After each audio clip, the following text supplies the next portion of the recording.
이 아까 작가 야사하루가 폼 딱 내게 그 노량의 백윤수처럼 옷을 멋지게 갖춰 입고 하얀 말을 타고 딱 오니까 꼭 저 산에서 신에서 하늘에서 내려오는 신 같잖아요. 그 밑에 쫄병들이 길을 맞춰서 쫙 오다가 총을 빵 쏘고 딱 오다가 빵 쏘니까 그렇지 않아도 사기가 죽었는데 이 군왕병들 2만 명의 군왕병들이 놀래 자빠져가지고 도망가기 바빠요. 총에 맞은 사람은 몇 치 안 되는데 도망가다가 서로 밟혀서 죽은 사람이 수백 명이에요. 기록상으로는 1000명이라고 나오는데 2만 명 중에서 1000명 작게 죽었어요. 너무 쪽팔리니까 1000명은 한 2, 3천 명은 죽었을 거야. 우리나라 최고로 치욕적인 전투가 쌍용 전투고 두 번째 전투가 용인 전투 그리고 그 다음에 광교산 전투 그렇습니다. 이곳에 그런 얘기들을 좀 다크 투어리즘 좀 하면 어떨까요? 저는 강력하게 주장합니다. 여기다가 다크 투어리즘을 전시하라.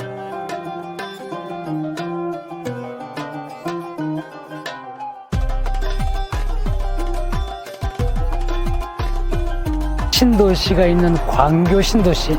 아, 그분들이 대단해요. 어우, 수원에서 가장 살기 좋은 곳이라고 그러네요.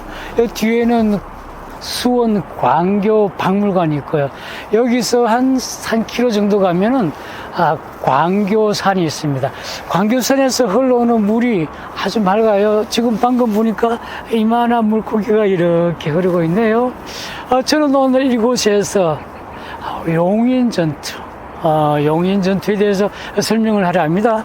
아침에 일찍 와서 광교 박물관에 들어갔습니다. 들어가서 그 안내하시는 분께 혹시 용인 전투를 아시냐고 잘 모르시겠대. 그래서 그 혹시 광교산 전투는 병자호란 때 똑같은 곳에서 똑같은 일이 일어나죠. 지금 제가 말씀드리는 용인 전투와 광교산 전투는 조금 더 다를 것이 없어요. 그 얘기를 여쭤봤더니 박물관에 계시는 분이 아마 낯설겠죠. 뭐 다크 투어리즘이라 그러잖아요. 7천량이 벌어졌던 거제도 거기 포로 수용소가 있고 7천량에서 그렇게 깨어졌는데 7천량 해전이 일어났던 곳에 보면은 전시관도 있고 거기 거기 탑도 세워놓고 그렇습니다.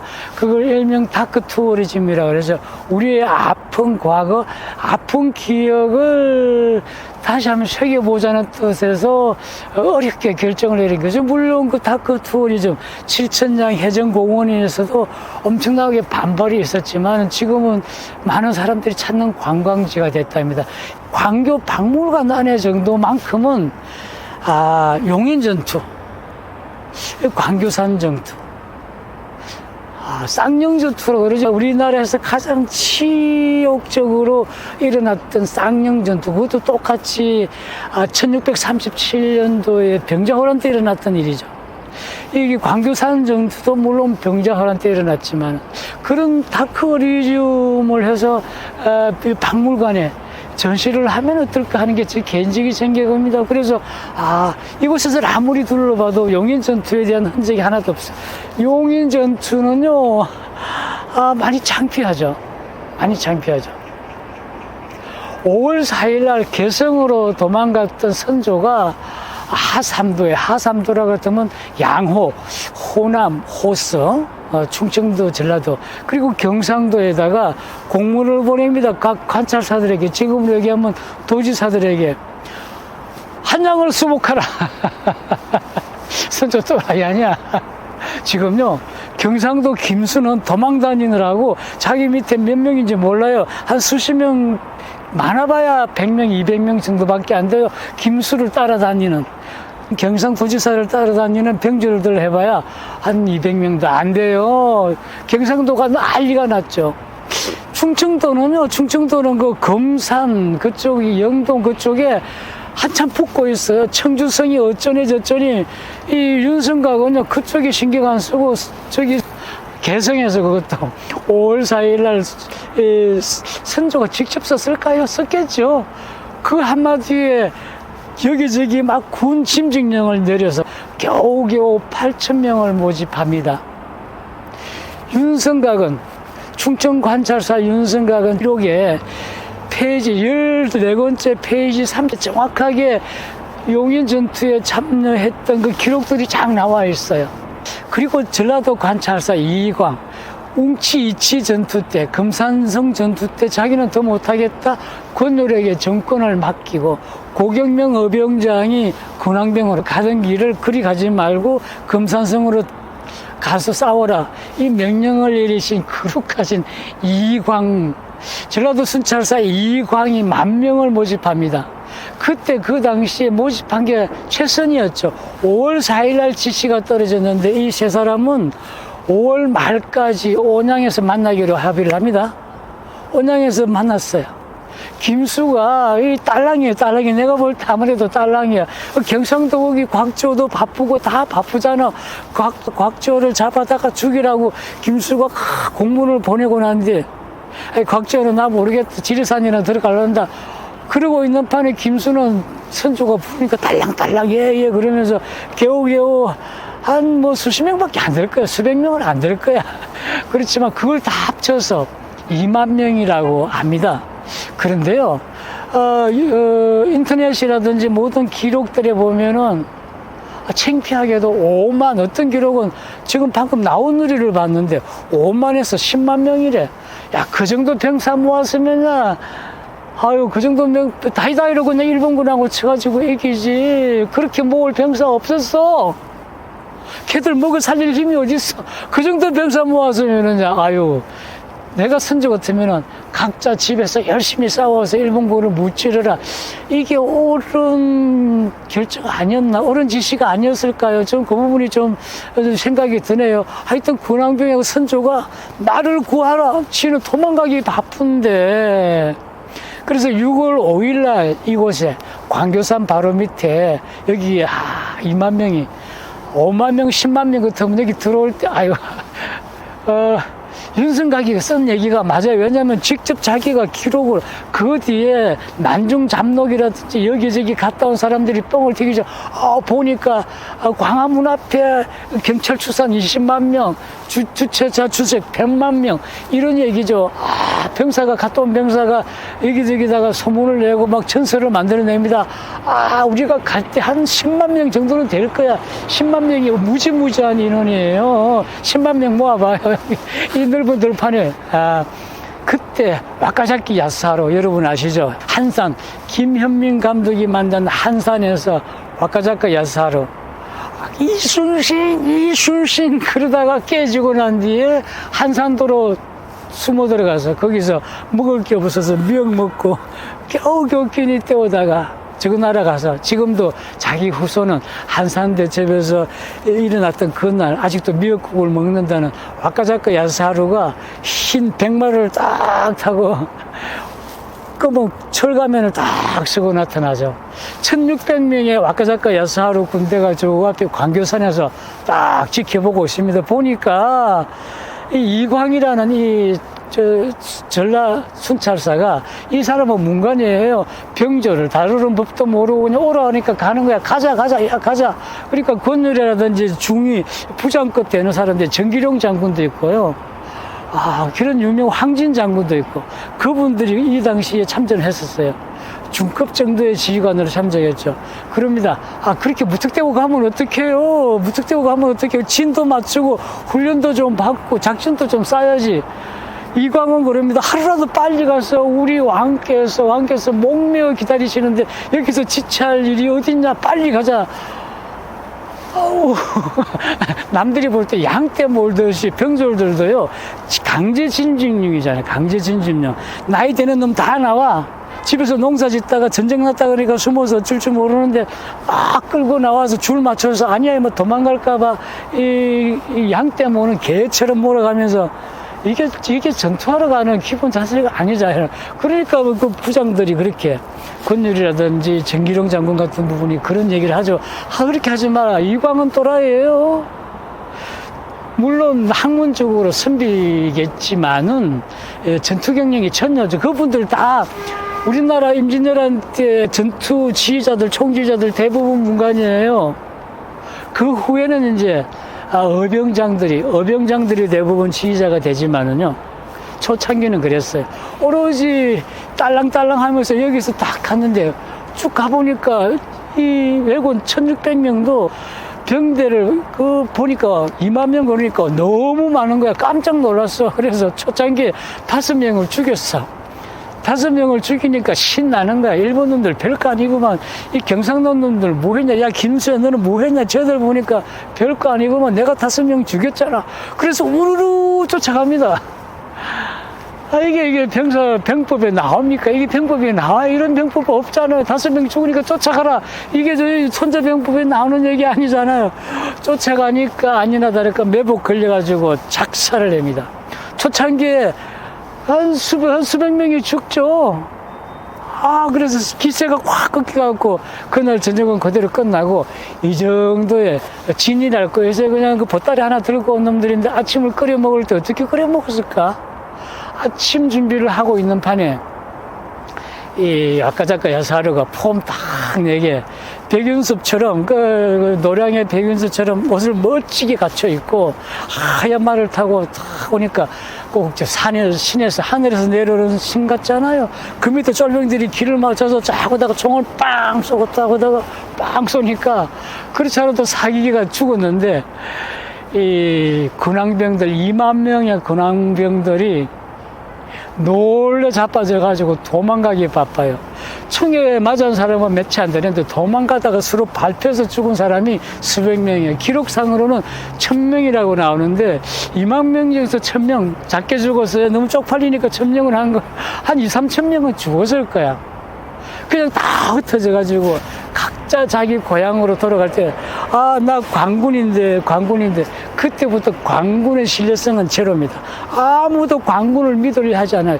저놈들 전쟁 나기 전만 하더라도 어깨에 뽕 딱 들어갖고 완장 차고 다니면서 백성들을 지 마음대로 갈구던 놈들이 막상 전쟁이라고 가보니까 개떡이나 지난해나 그렇게 창피하죠.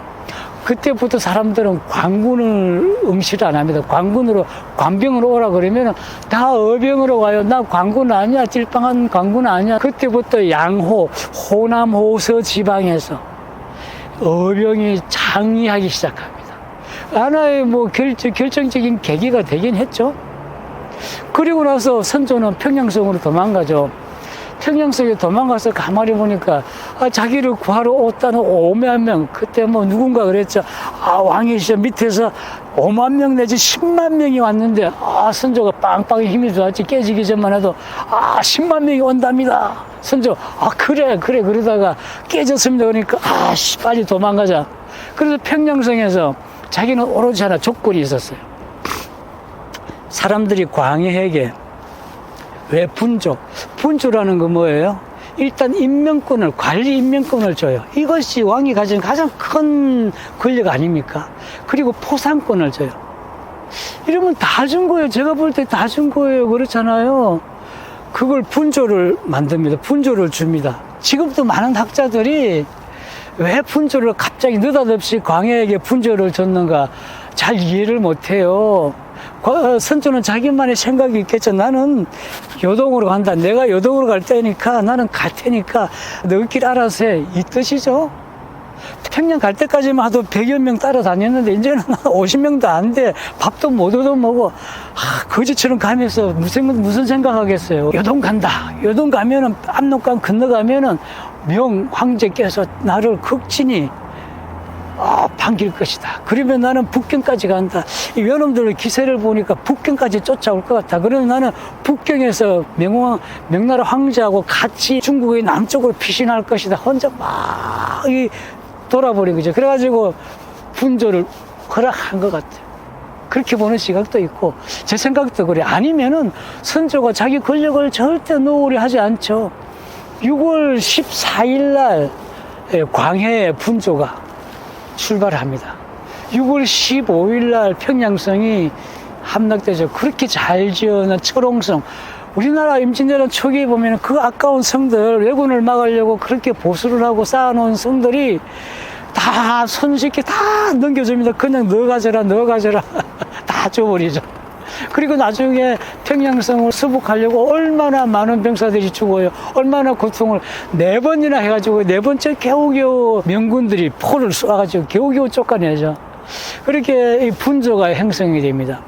이 광해군의 분조 얘기는요, 2년 7개월 동안 엄청난 일을 합니다. 첫째, 백성들에게 중심을 잡아줘요.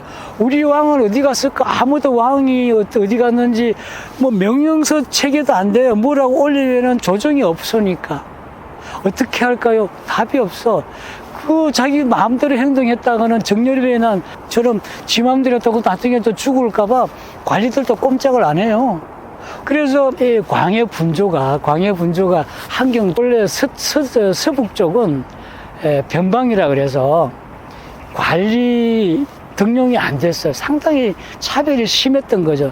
선조는 여진족들을 보기에는 치질이고 옴이다. 오랑캐라고 하지 않고 오랑캐보다 더 비약해서 치질하고 옴 같은 존재다. 쟤들하고는 손도 닿지 마라, 말도 긋지 마라. 아주 천하게 봤어요. 여진족들을 그렇게 봤어요. 여진족에서 건너온 친구들이 서북 쪽에 있었고, 그러니까 선조는 그쪽을 되게 싫어했죠. 그렇게 괄시를 받으니까, 가토가 넘어오니까, 괄시를 받은 유성들이라든지 많은 사람들이 특히 국경인 같은 경우에는 광해군의 같은 배에서 난 친형, 임해군을 잡아다가 가토에다가 갖다 줘버립니다. 저 새끼 그 왕의 아들이다. 제일 서열일이다. 니 해라. 그리고 국경인은 그 근방의 관리들 잡아 죽입니다. 국경인에게 가토가 그래, 너 이 동네 경성부라 그래서 거기 부가 있어. 경성부 부장해라, 책임자 해라. 국경인 신나죠. 광해가 분주를 이끌고 한경도로 왔다는 소식을 듣지 않았더라면 한경도는 의병이 일어날 방법이 없었어요. 정문부가 있었어요. 정문부라는 사람은 그쪽 북방 쪽에 중간 정도 레벨 되는, 그 당시 나이가 28이었는데 좀 몸이 안 좋아서 자기 친척 집에 숨어 있었어요. 피신해 있었어요. 그런데 가만히 보니까 분주를 이끌고 광해가 다닌다. 드디어 우리나라 조선의 중심이 섰구나. 정문부가 얼병을 일으킵니다. 삼천을 일으켜요.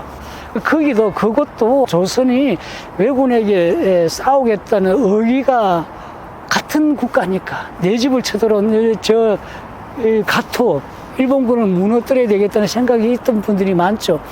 그래서 삼천을 이끌고 국경인을, 그러니까 이 임해군을 팔아넘긴 국경인과 순외들, 외군이 앞잡이 하던 놈들을 다 죽여버립니다. 그리고 한판 붙어서 왜군을 순식간에 몇백 명을 목을 쳐버립니다.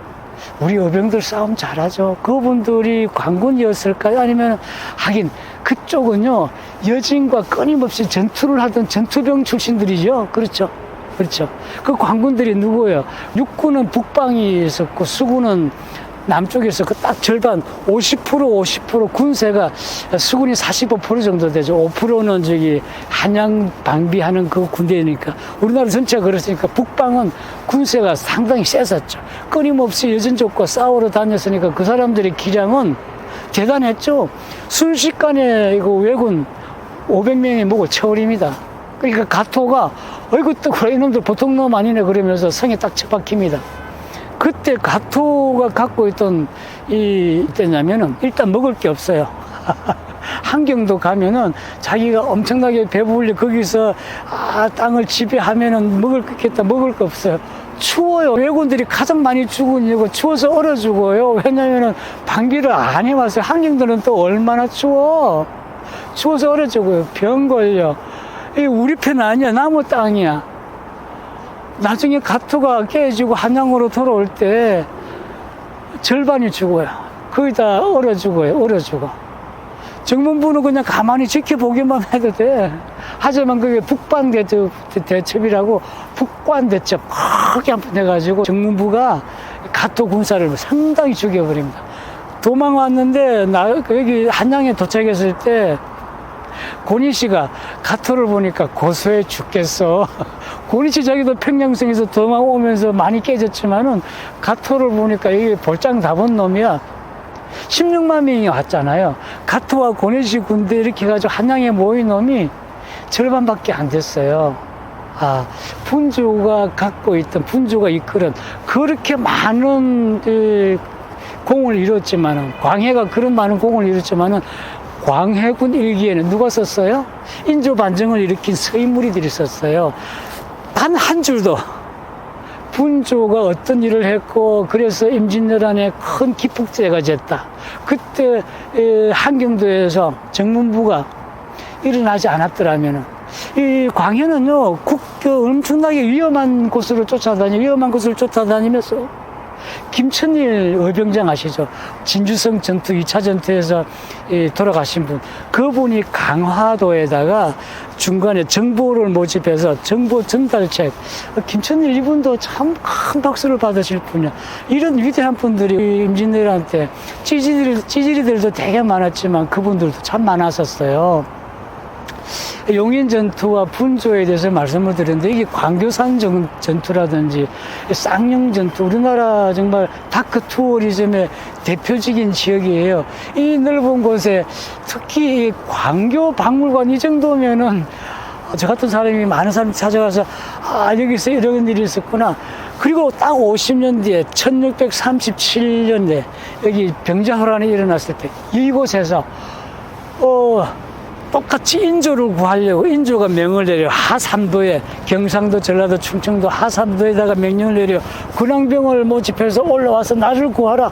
똑같은 선조하고 똑같은 짓을 합니다.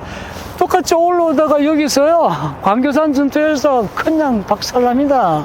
쌍용 전투에서 그냥 찌질이, 우리나라 최고로 치욕적인 전투가 쌍용 전투고, 두 번째 전투가 용인 전투, 그리고 그 다음에 광교산 전투.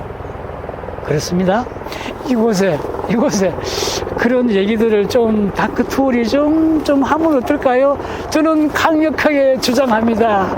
여기다가 다크 투어리즘을 전시하라. 여기까지 하겠습니다. 감사합니다.